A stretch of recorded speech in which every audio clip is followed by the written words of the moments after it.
Lahat talaga ngayon nagmamahala na. Number 1 dyan yung gasolina, gasol, kuryente, bigas, isda, karne, mga materyales, bakal, semento, hollow block. Kaya naman nagpakabit na rin kami ng solar para naman makatipid-tipid na rin kami sa kuryente. At para naman tayo makaiwas na rin sa pagbabrown out din sa amin. Ito palang pinakabit namin na solar ay yung tinatawag na hybrid na kahit walang sikat ng araw ay nagana pa rin siya paggabi dahil meron siyang battery. Bago tayo nagpakabit ng solar ay nagpagawa muna tayo ng pinakang frame ng solar panel dito dahil naisipan kong pwede namang gawing bubong itong solar panel kaya napadoble yung ating gastos dito. Pero ayos lang dahil na imbis na bumili kami ng bubong para dito sa parkingan ay ito ng solar panel mismo yung ginamit natin para maging bubong. Sa part na yan ay dumating na yung ating mag-install ng ating solar. Meron din tayo mga pinagtanungan at pinagkalbasan ng pagpapa-install ng solar pero itong K-Bahay Services ang pumasok sa ating budget. Pagkatapos nga ng survey at saka quotation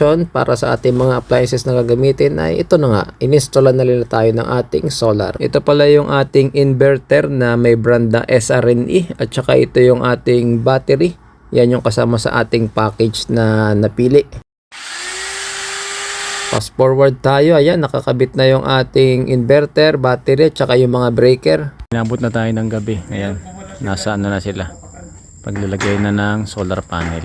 Hindi pala talaga biro ang mag-install ng solar. Yan, inabutan na sila dito ng gabi.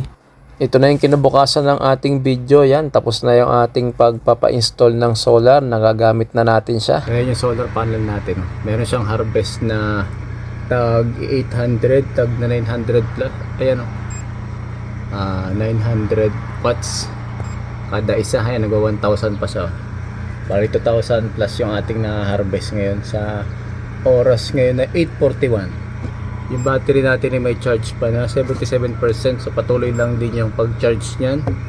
Tapos yung ginagamit naman natin ngayon ay sa bahay, mga electric fan lang naman, tsaka isang ilaw yata. O ayan, yung nagagamit natin ay 277 watts. Ayan yung ating solar panel. Ginawa natin siyang carport. Bali 10 panel yan. Mamaya mag-on tayo ng aircon maya maya.